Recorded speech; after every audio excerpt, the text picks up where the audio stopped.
Our special guest on News Review today, UTG lecturer and researcher Sait Matty. Sait, welcome to the Fatu Network. Thank you, Sajo, for having me here. Well, let's go to the latest Afrobarometer report, where 60% of the people who are surveyed believe that this country is in fact going into the wrong direction. Give us a brief summary about this report. Yeah, basically the Afrobarometer report that we released today was collected in between January and February 2021 as part of the second round of Afrobarometer data collection in Gambia. The first one was done in 2018. Right. And so Afrobarometer is a pan-African network of researchers that are working to ensure that the voice of people, that African people are given the opportunity to have a say in the governance, economic, and the general affairs of their country. So this is the second time we're conducting the survey in Gambia, and and usually with Afrobarometer you go to countries that are that have like at least three elements that are found there. The one that people are free to express themselves without being harassed or anything, and secondly that you must have a recent census data, because we also rely on national census data and their sampling frame and all those things to collect our data. And then thirdly, you have a local organization that engages in research. So since we've started, we've been releasing report, and this week we release a report on the most important problems that people are confronted in this country, and that's what we released today. Which we will come to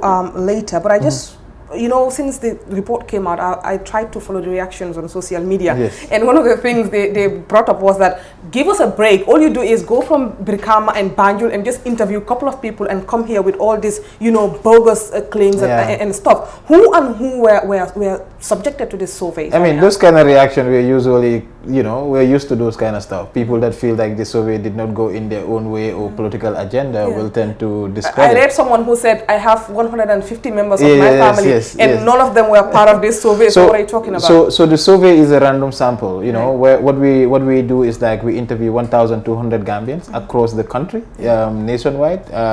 During the data collection, we have about 4 teams. Teams that went all the way to the northern side, the other to the southern bank, and then you have a larger population. And then some of the sampling that we do in terms of the EAs, we use the same instrument that the National Bureau of Statistics use, and we use their EA maps and all those things. So in terms of our sample, we believe that it is very representative, and then we reflect the very views of Gambians, and then that's why we say that when you follow the same methods that we follow, you will reach at where we are in terms of our confidence level, which is 95% confident that the surveys really represent the views of the public.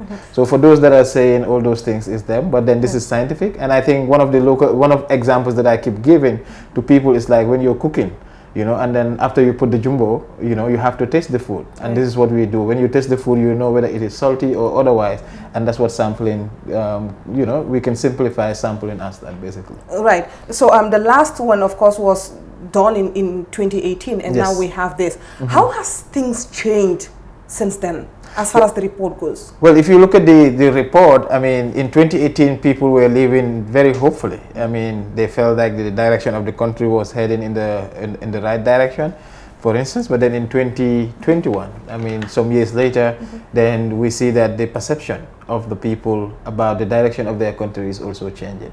So I think the hope and aspiration that many had kind of did not materialize, and even if you look at the report, it talks about the issues of delivering of public services, the issue of cost of living, the economy, which comes out second, which is very, very critical. And of course, I think also COVID has contributed to all these different problems. But then the reality is that people have clearly expressed that the conditions of their country is not what they want, and perhaps they want something better.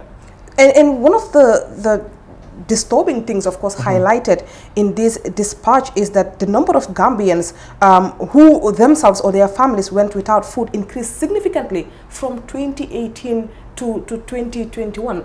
Concerned? Of course. I mean, it talks about the poverty level in this country. It's just this, from the news review, you heard women complaining about been removed from the street, complaining about their livelihoods and all those things. So we have a lot of Gambians speaking to these issues, and that's why I said perhaps COVID has also contributed. For instance, you have people, almost 85%, saying that they have gone without cash income at some point. I mean, it shows that not all is well in this country, and that there are problems that need to be addressed by policymakers and politicians. Even with erratic electricity supply in this country, you would think that it will make the top of the list as to the things that concern Gambians, but it didn't. It seems like health has taken over, water supply and stuff like that. Why do you think is that? Well, electricity is, I think, is still part of the most important problems that people identified. But of course, if you look at water supply, it has become one of the, everywhere. Sometimes even we go on radio, you hear people talking in some part of the country, in Basse, in CRR, talking about the issues of water, and I think those are some of the issues that are contributing. And then you look at electricity, it's mostly urban based. I mean, and of course there is a rural electrification project that is getting a lot of people electrified. But of course you look at people, and since this is a perception study, people will tend to tell you what they feel at that moment is their most urgent issue, and that's where we had the health, which was also priority in 2018, and it continues to be priority. And then you have managing the economy, and this one has doubled twice. It shows that the cost of living in this country is increasing, and people are feeling it. It's as clear as that. And then you have water supply, and like I said, in many other places they don't have access to water. I mean, and these are issues that they want to raise. And education, has also come into the fore, and I think this has also to do with the issue of COVID, where some people had to go, and people continue to discuss about the lack of quality education in this country. And I think all these are issues that have contributed in people identifying this as their most important problems. And to go back to actually the main subject from this dispatch, the fact that 60% of the people believe that this country is in fact heading in the wrong direction, and then comes another criticism where people are saying, okay, you people are in fact anti-government. I mean, how do you respond to these kind of things? I mean, for me, I just laugh. And like I always say, our job as researchers and people that want to, help protect the public space, want people to have a say in the governance of their country. I mean, we will be labeled, we'll be pushed this side, we'll be pushed that side, and we're used to that. Sometimes, last time they were pushing us towards being supporters of NPP. Today it is MPP, perhaps the supporters of MPP that are pushing us to something else. So we're used to that. As long as we're doing our work and we are doing it right, I mean, it's their opinion. They can feel anyhow, but what we are saying is that if they want to do the same thing that we did, I mean, they can do it. There's a scientific method. So we are scientists, we are not politicians. So we use scientific method to gather data to help them, politicians and policymakers, to understand what people are thinking. And especially now that we are going towards election, I think these issues that we have brought up should be the issues for discussion and not the other aspects. Does this report help President Barrow, especially at a time when we are about to head to the polls? What do you think? I mean, it might be seen to be disadvantageous, but I think these are issues that he needs to reevaluate. That 4 years or 5 years of my time I have been here, I promise that I will do this and that, I will build infrastructure and all those things. And even if you look at the report, you see that he has been rated well in terms of the infrastructural development, but he has not been rated well in other areas.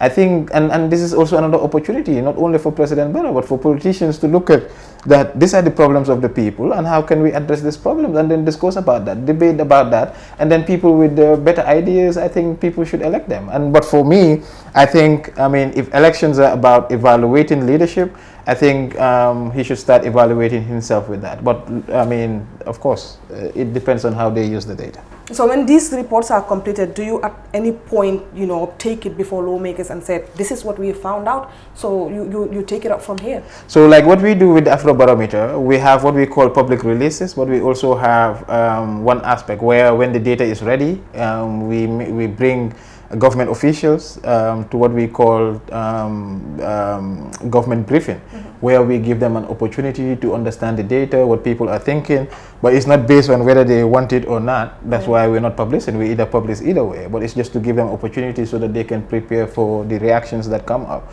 But at the end of the day, what we do is also we share it widely. That's why we always on the media, we meet people. We also even, Afrobarometer is a public data. It belongs to the public, and so therefore we want to the public, including the policymakers, to have access to it as much as possible. And so yes, we do share it widely with them. I know this research, in fact, gave you the opportunity to kind of like interact with the Gambian people out there. What is the feeling out there, especially with these elections coming up? Well, I am not able to measure the feeling right now, but I also, because usually I'm not on the ground, but so we usually look at that because we have data collectors and all that. But then when you look at this in terms of people saying we wanted water is our problem and they're not getting water, I think those are issues that might make it up to the election. But then right now, in terms of, if I'm to look at, anecdotally, in terms of the general feeling of the country outside these main issues that we're looking at, you see that there is frustration. There is, a lot of uncertainty in the way that this country is moving. And I think those are critical elements and, critical points that there's a need to continue to build trust between people and government and all that. But then, of course, the trajectory of our transition did not follow as we expected, and so we are seeing these problems coming out of that. Yeah, but another thing is that they're rating Barrow good, especially when it comes to in the area of infrastructural development. But I've seen that the public's reaction to our lawmakers has actually, decreased.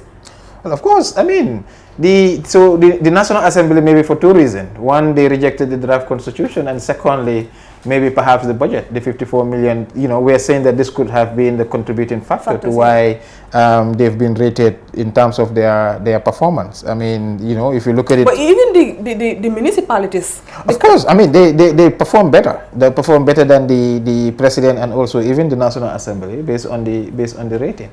So sometimes I think, generally we think that people are not so conscious of what politicians are doing. I think it has always been the problem that we have not been asking them. And now we're asking them, they're really telling us how they're feeling.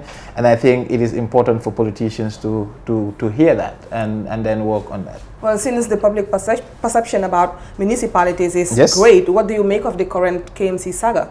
Well, I think the current KMC saga is unfortunate. I couldn't understand how an attempt to fight corruption has gone into something else. But of course, we also understand that it is surrounded around politics and all that.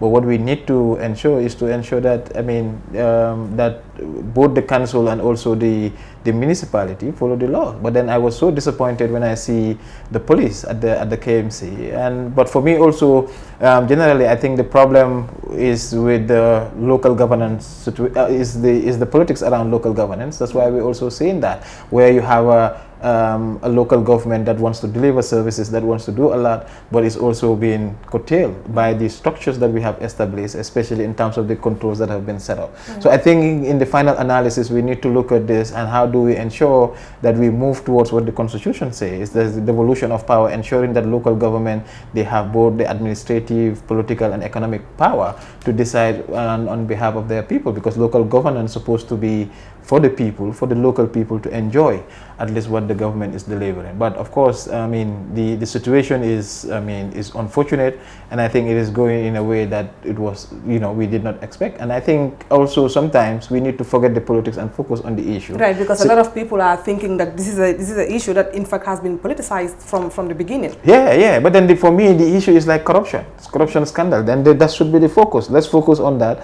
and whatever comes out of it, then we look at that. But sometimes, you cannot do anything in this country without people pushing it to the politics. It shows the polarization in the country. But of course, corruption should be addressed as corruption, and then the politics should be on service delivery and who can do better. But instead of anything that is good, you bring politics into it. It kind of defeats the purpose. Thank you very much, Sait, for coming. Thank you for having me. Thank you very much. That will be it for News Review today. Join us tomorrow if you can. Thank you very much for watching.